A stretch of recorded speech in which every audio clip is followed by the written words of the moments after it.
इससे ज्यादा कोई फेंक सकता है क्या? सोच के देखो, इससे ज्यादा किसी ने फेंकी हो आसमान को, मुझे बता दो। आसमान की लाली सबक सुनना और मेरे साथ जुड़ जाना। आसमान की लाली मेरे शब्दों की चिंगारी है, मेरी पूरी दुनिया से टकराने की तैयारी है।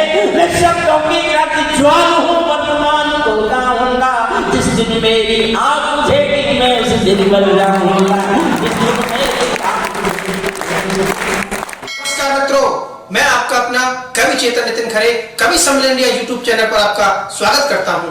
यदि आज हम और आप राष्ट्र और धर्म को जागृत करने वाले लोगों का साथ नहीं देंगे तो भविष्य हमें और आपको कभी माफ नहीं करेगा। इसलिए आपसे निवेदन करता हूं कि आइए राष्ट्र, धर्म, साहित्य, संस्कार, शुचिता और समाज को समर्पित आपका अपना यूट्यूब चैनल कवि सम्मेलन इंडिया, इसको सब्सक्राइब करें और वीडियो को सबसे पहले पाने के लिए बेल आइकन पर क्लिक। मैं केशव का 5 जन्म भी गहन मौन में खोया हूँ। मैं अपने DIG साहब को समर्पित करता हूँ। मेरे पास कविता के नाम पर ये सबसे अच्छी कविता है, बाकी कवि सम्मेलन है। लेकिन मुश्किल ये है कि कुंभी राणा, इस देश में कविता नहीं बिकती, कवि सम्मेलन बिकता है। क्योंकि कवि सम्मेलन बिकता है तो वो कवि सम्मेलन हो गया।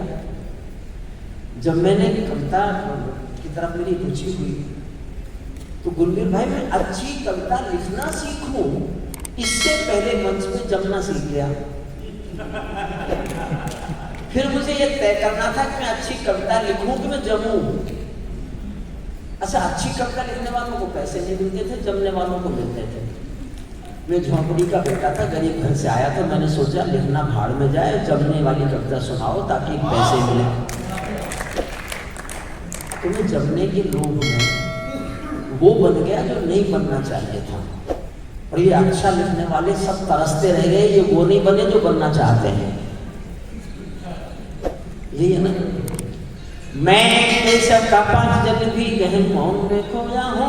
उन बेटों की याद कहानी लिखते लिखते रोया हूँ। उन बेटों की याद कहानी लिखते लिखते रोया हूँ। जिस माथे की कुमकुम बिंदी वापस लौट नहीं पाई, चुटकी चुटके पायल ले गई कुर्बानी की अमराई।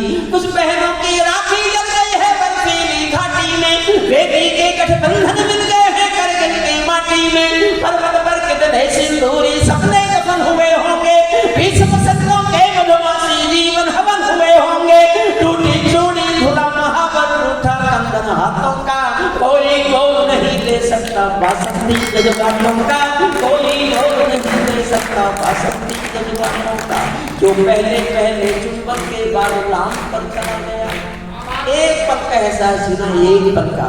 जो पहले पहले चुंबन के बाद राम पर चला गया, नई दुल्हन बना ली। ताली बजाना, मैंने तुम्हारी उस कविता पर ताली बजाई जो मेरी समझ में नहीं आई। समझ में तुम्हारी भी नहीं आई तो बदला तो चुकाओ। जो पहले पहले गुरवीर राणा जी कह रहे हैं इसमें उनकी कोई गलती नहीं है, जिसे समझ में नहीं आई वो ही सुन देंगे, उन्हें क्या करना है। देखो बिटिया, आपसे मैं कुछ कहूँगा, हमारे यहाँ संस्कार कितने बिगड़ गए हों, अपनी बिटिया को जवाब देने लायक नहीं बिगड़े अभी। जो पहले पहले चुंबन के बाद नाम पर चला गया, नई दुल्हन से छोड़कर युद्ध काम पर चला गया। उसको भी मीठी नींदों की करवट याद रही होगी, खुशबू में डूबी यादों की सलवट याद रही होगी। खुशबू और एक जीवन की सबसे अच्छी पंक्ति पढ़ता हूँ, DIG साहब आपको समर्पित करता हूँ। मैंने इससे अच्छा जीवन में कुछ नहीं लिखा। एक पंक्ति का कविता मैं आज भी घोषणा करता हूँ, मैंने जीवन में केवल एक पंक्ति अच्छी लिखी है। मुझे जी भर कर तालियों से दुआ देना, अगर मैंने ऐसी एक पंक्ति और लिख ली ना तो मैं घोषणा कर दूंगा मैं कवि हो गया। अपने को मैं कवि नहीं मानता, लेकिन एक पंक्ति का कवि मानता हूँ जो मैंने जीवन में अच्छी लिखी है। सुनना, उनको भी मीठी नींदों की करवट याद रही होगी, खुशबू में डूबी यादों की सलवट याद रही होगी। उन आँखों की दो बूंदों से सातों सागर हारे हैं, उन आँखों की दो बूंदों से सातों सागर हारे हैं। जब मेहंदी वाले हाथों में मंगलसूत्र पहनाए हैं,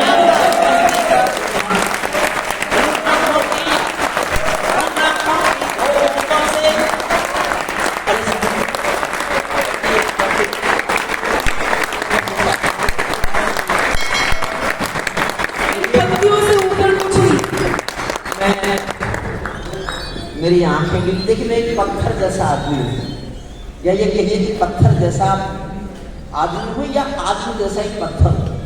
मैं रोता ही नहीं कभी, लेकिन आज मेरी आंखें इसलिए गीली हैं। मैं 50-51 सालों से मंच पर पढ़ रहा हूँ।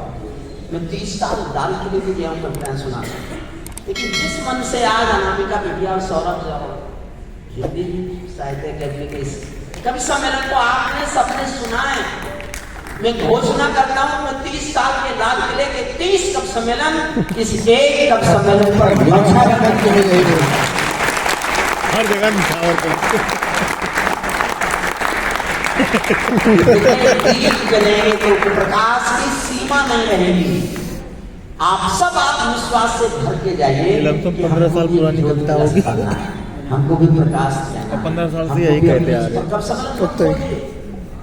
कब सम्मेलन के संयोजक बनिए, कब सम्मेलन पैदा कीजिए, अपनी मंजिल के कभी बुलाइए और सीना तान के कहिए कि हम भी संयोजक हैं, हम उसी को बुलाएंगे जो हमको बुलाया है। ऐसे ही होता है, ऐसे ही होता है, ऐसे ही होता है। सुनिए, उन आंखों की दो बूंदों से सातों सागर हारे हैं, जब मेहंदी वाले हाथों ने मंगलसूत्र उतारे हैं। गीली मेहंदी रोई होगी चुपके घर के कोने में, ताजा काजल छूटा होगा चुपके चुपके रोने में। जब बेटे की अर्थी आई होगी सोने आंगन में, शायद तो दूर आया हो बूढ़ी माँ के दामन में, शायद तो दूर आया हो बूढ़ी माँ के दामन में। वो पूरी दुनिया का, सारे संसार के किसी भी मजहब में स्त्री अर्थी को कंधा नहीं देती, पूरी दुनिया में। भारत में एक बेटा शहीद हुआ भरतपुर के पास एक गांव में, अजान राजस्थान में। एक वीरेंद्र सिंह नाम का बेटा शहीद हुआ, उसकी पत्नी का नाम गायत्री देवी। मैं उनके सम्मान में गया हूँ हरदा में, इसलिए मैं पूरी घटना जानता हूँ। जब वीरेंद्र सिंह का पार्थिव शरीर आया तो उनकी पत्नी ने गांव वालों की मर्जी के खिलाफ, सेना के अधिकारियों की मर्जी के खिलाफ शादी के दिन के कपड़े पहने और शमशान घाट तक अपने पति की अर्थी को कंधा दिया। ये दुनिया की पहली घटना थी जब कोई औरत अर्थी को कंधा करे। इसके बाद बहुत घटना घटी, अर्थी कविता की, और उसके बाद बहुत घटना घटने शुरू हो गई। तो मैंने एक पंक्ति लिखी है, सहेजना प्यार से। जब बेटे की अर्थी आई होगी सोने आंगन में, शायद तो धोता आया हो बूढ़ी माँ के दामन में। वो विधवा पूरी दुनिया का बोझा सर ले सकती है, जो अपने पति की अर्थी को भी कंधा दे सकती है, जो अपने पति की अर्थी को भी कंधा दे सकती है। मैं सिंहत देवी के चरणों में सिर झुकाता हूँ, मैं सिंहत देवी के चरणों में सिर झुकाता हूँ। इसीलिए मैं कविता को हथियार बना कर गाता हूँ, इसीलिए मैं कविता को हथियार बना कर गाता हूँ। कल्पना करो कैसे लड़ते होंगे -48 और +48 में। मैंने 6 लाइन केवल सैनिक के शौर्य पर लिखी है। जिन बेटों ने पर्वत काटे हैं अपने नाखूनों से, उनकी कोई मांग नहीं है दिल्ली के कानूनों से। जो सैनिक सीमा रेखा पर तारा बन जाता है, उस कुर्बानी के दीपक से सूरज भी शर्माता है। गर्म कहानों पर तोपों के जो सीने अड़ जाते हैं, उनकी गाथा लिखने को पर छोटे पड़ जाते हैं। उनके लिए हिमालय कंधा देने को झुक जाता है, उस पल को सागर की लहरों का गर्जन रुक जाता है। उस सैनिक के शब्द का दर्शन तीरथ जैसा होता है, चित्र शहीदों का मंदिर की मूरत जैसा होता है, चित्र शहीदों का मंदिर की मूरत जैसा। क्या ये देश उन्हीं का है जो सीमा पर मर जाते हैं? क्या ये देश उन्हीं का है जो सीमा पर मर जाते हैं? अपना खून बहा कर टीका सरहद पर कर जाते हैं। कोई युद्ध वतन की खातिर सबको लड़ना पड़ता है, संकट की घड़ियों में सबको सैनिक बनना पड़ता है। जो भी काम वतन की खातिर मरने को तैयार नहीं, उसकी संकट को आजादी जीने का अधिकार नहीं, उसकी संकट को आजादी जीने। आपको समर्पित है। मैं आखिर में ऐसे लाइन लिखना चाहता था आईपीएस साहब कि जिसमें नेता पर जितना भी गुस्सा आपके भीतर है सारा उड़ेलना है, सारा जितना भी क्रोध आप कर सकते हैं। मेरे घर में तो मैं उनके सामने सीधे सीधे तो कह नहीं सकता, बचपन में तो कुछ भी जाता था, लेकिन मैं बदला लेने के लिए तैयार रहता हूँ। तो मैंने एक सोचा कि ऐसी लाइन लिखो जिसमें गुस्सा पूरा उतर जाए और वो सामने बैठे हो तो उनकी समझ में ना आए, और समझ में भी आए तो इतनी देर में आए जब तक मैं निकल लूं। तो आपको लगे कि मैंने ऐसा कर दिखाया है तो 2 लाइन में समझ लीजिएगा, बेटा मांगता हूँ। इसके बाद बेटिया अनामिका को माइक मिल जाएगा, जैसे वो आगे चलाएंगी। उन्होंने यह अनुष्ठान, बड़ा अनुष्ठान, मेरे मन से इतनी दुआएं निकल रही हैं जो टीम कर रही है, उन्होंने कर दिखाया, अद्भुत है, अद्भुत है। और आप सब इसके गवाह हैं कि उन्होंने एक बड़ा काम कर दिखाया जो हमारी पीढ़ी के लोग तथा कथित वो बड़े कवि लोग जो बहुत मोटे लिफाफे लेना सीख गए, नई पीढ़ी को इस तरह मंच देना नहीं सीख पाए। हमारे पाप हैं जिनको हम स्वीकार करते हैं, अपने अपराधों को हम स्वीकार करते हैं कि जो काम हमें करना चाहिए था हम नहीं कर सके, हम अपनी किसी और दौड़ धूप में लगे रहे। लेकिन जिन बच्चों ने ये सोचा वो बहुत अच्छा है, बहुत अच्छा है, बहुत अच्छा है। क्या ये देश उन्हीं का है जो सीमा पर मर जाते हैं, अपना खून बहा कर टीका सरहद पर कर जाते हैं। कोई युद्ध वतन की खातिर सबको लड़ना पड़ता है, संकट की घड़ियों में सबको सैनिक बनना पड़ता है। जो भी कौम वतन की खातिर मरने को तैयार नहीं, उसकी संकट को आजादी जीने का अधिकार नहीं। सैनिक अपने प्राण गवा कर देश बड़ा कर जाता है, सैनिक अपने प्राण गवा कर देश बड़ा कर जाता है, बलिदानों की बुनियादों पर राष्ट्र खड़ा कर जाता है। जिनको मां के बलिदानी बेटों से प्यार नहीं होगा, उन्हें तिरंगे को लहराने का अधिकार नहीं होगा, उन्हें तिरंगे। बहुत बहुत धन्यवाद, बहुत बहुत आभार। और कॉम्पिटिशन यह था कि एक गधा खो गया था, उसको खोज के लाना था। जापान वाले नहीं खोज पाए, ऑस्ट्रेलिया वाले नहीं खोज पाए, कोई भी नहीं खोज पाया। अंत में भारत की पुलिस जो खोजने गई, फिर पुलिस उसको खोजने गई। तो भारत की पुलिस एक जंगल में मिली, एक बंदर पकड़ रखा था और उसको लाठियों से पीट रहे थे। बोले क्या कर रहे हैं, बंदर को लाठियों से क्यों पीट रहे हैं? बोले और पीटने दो, अभी ये कन्फेस करेगा कि मैं गधा हूं।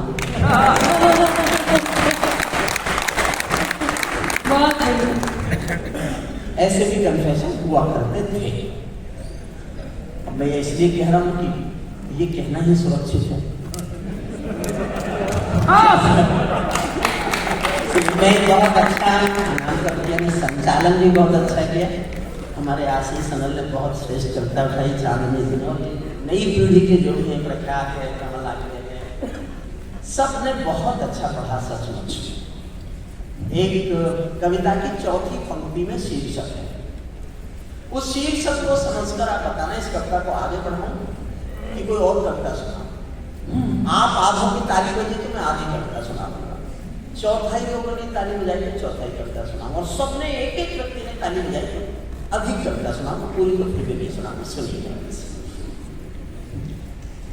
पैरों में अंगारे बांधे सीने में तूफान धरे, पैरों में अंगारे बांधे सीने में तूफान धरे, आंखों में दो सागर आंधे कई हिमालय धरे।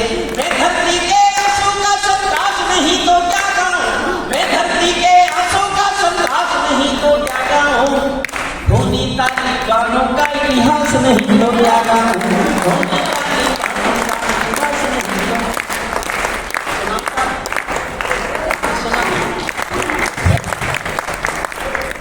बुरा मत मानना, मैं ये बिहार की पुलिस के लिए बोल रहा था।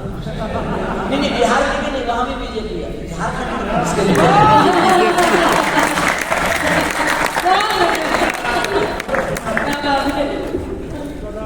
ये मैं इसलिए कर रहा हूँ कि जो पहले कवियों का असर आपको पड़ गया है उसे थोड़ा कम करो। कम होने से काम नहीं चले तो उसे नष्ट करो, क्योंकि मैंने जीवन भर कभी किसी और की दीवार पर अपना पोस्टर नहीं लगाया। क्या बात है?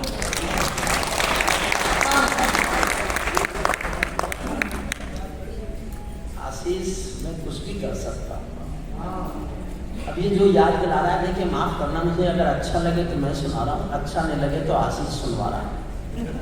मैं पिछले दिनों इलाहाबाद यूनिवर्सिटी में चला गया। मेरा शौक है किसी भी यूनिवर्सिटी में जाता हूँ तो उनकी लाइब्रेरी में जरूर जाता हूँ। तो वहाँ एक मेरे हाथ में पुस्तक आ गई, महादेवी जी की सत्य घटना। महादेवी जी की एक पुस्तक थी, पुस्तक का नाम था मेरे संस्मरण महाकवि निराला के संग। और उस पुस्तक का कोई भी उठा कर देख लेना, पहला संस्मरण है कि एक दिन महाकवि निराला ने तुलसीदास जी की तस्वीर को जूतों से पीटा। जूतों से पीटा तुलसीदास की तस्वीर को। दोस्तों ने देख के कहा, क्या हो गया आपको? पूजा करते हो तुलसीदास की, इष्ट मानते हो अपना, आज इनकी तस्वीर को आपने जूता मार दिया। तो निराला जी ने दो और मारे, बोले पीट लन। तो लोगों ने कहा बात क्या है? बोले बात क्या होती, मैं जो कुछ अच्छा लिखना चाहता था ये कमबख्त सब कुछ मुझसे पहले लिख के चला गया। ताली इस बात पर मत बजाना, ताली मेरी बात अच्छी लगे तो बजाना। आज मेरा मन कर रहा है इन कवियों की तस्वीर अपने कमरे में टांगूं।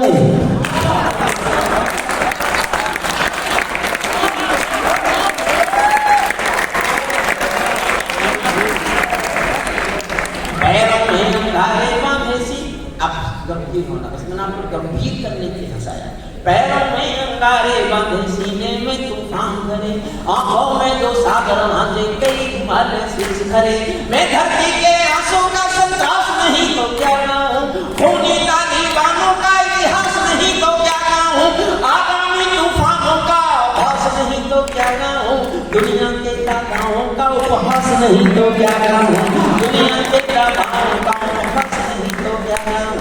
नई सदी पर मनुष्यों के गहरे पहले गंभीर होना थोड़े से बस। नई सदी पर मानव के कहने पहने बैठी है, गाजर धरती माँ अंबर से पीड़ा कहने बैठी है, पुरवैया बंदूकों का जहर उगलने लगी है, विस्फोटों की गर्म हवा से नदी उबलने लगी है, नदी समंदर पर्वत घाटी झरने सब पे नूर मिले, कुदरत की सुंदरता के आभूषण चकनाचूर मिले, कुदरत की बहुत आभार आपका, कुदरत की सुंदरता के आभूषण चकनाचूर मिले। मैं मेहंदी पायल कंगन के गीत नहीं गाने वाला, मैं मेहंदी पायल कंगन के गीत नहीं गाने वाला, आग छोड़कर चंदन बन के गीत नहीं गाने वाला, मैं उनके सूरज की लाली गाने वाला चारण हूँ, धरती पर मानवता के अधिकारों का उच्चारण हूँ, अंधियारों में शब्द किरण का उजियारा गाता हूँ मैं, धरती से आतंकवाद का निपटारा गाता हूँ मैं, धरती से आतंकवाद का निपटारा, धरती से आतंकवाद का गाती है जबकि खुशहाली की, लेकिन दिल में आग भरी है दुनिया की बदहाली की, कितना अधोपतन देखूंगा सत्ता के व्याकरणों में, गांधी लिखकर बुद्ध पड़े हैं चरम पंथ के चरणों में। और दो पंक्तियां आपकी तालियां चाहते हैं, बहुत जोरदार आशीष चाहता हूँ, आप तक पहुंच जाए मेरी बात को। कितना अधोपतन देखूंगा सत्ता के व्याकरणों में, गांधी लिखकर बुद्ध पड़े हैं चरम पंथ के चरणों में, मुझको ये पूरी दुनिया लाचार दिखाई देती है, मुझको ये पूरी दुनिया। वापस आओ, वापस वापस वापस आओ। आप उठे कैसे? इतने बार मेरी कविता पाठ के बीच में उठे, इतनी हिम्मत।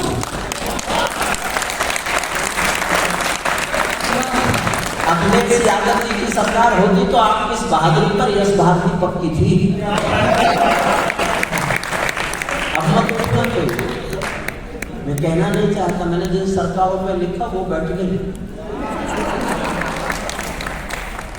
मैं कभी नहीं हूं, मेरी आँख का नाम हूं, आँख का नाम है हरिओम कुमार, उस आँख का नाम हरिओम कुमार है जिसको छुओगे तो जलोगे भी तुम, छू नहीं सके तो छूने के लिए तरसोगे भी तुम। मुझको ये पूरी दुनिया लाचार दिखाई देती है, मुझको ये पूरी दुनिया लाचार दिखाई देती है, चीर हरण के चौसर का दरबार दिखाई देती है, चीर हरण के चौसर का दरबार दिखाई देती है, गंधारी की धरती पर भूचाल दिखाई देता है, अफगानों का जनजीवन बदहाल दिखाई देता है, तो तमंचों से घायल कर देश दिखाई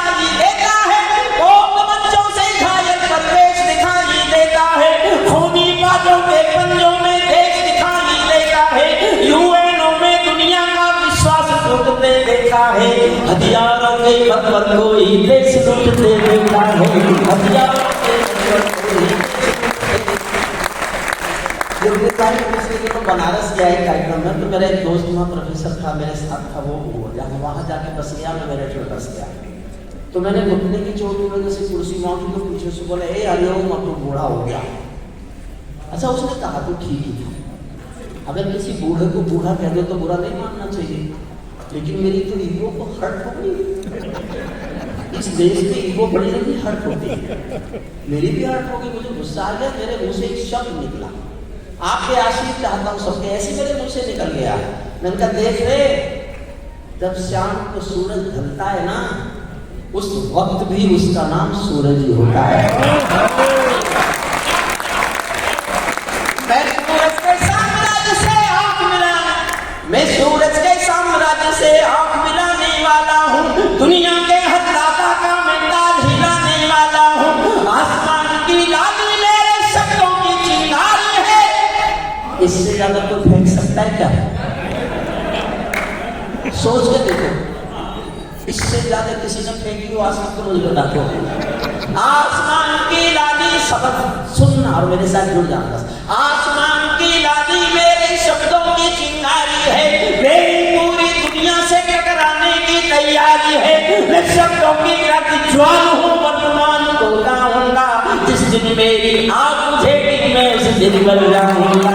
जिस दिन मेरी आँख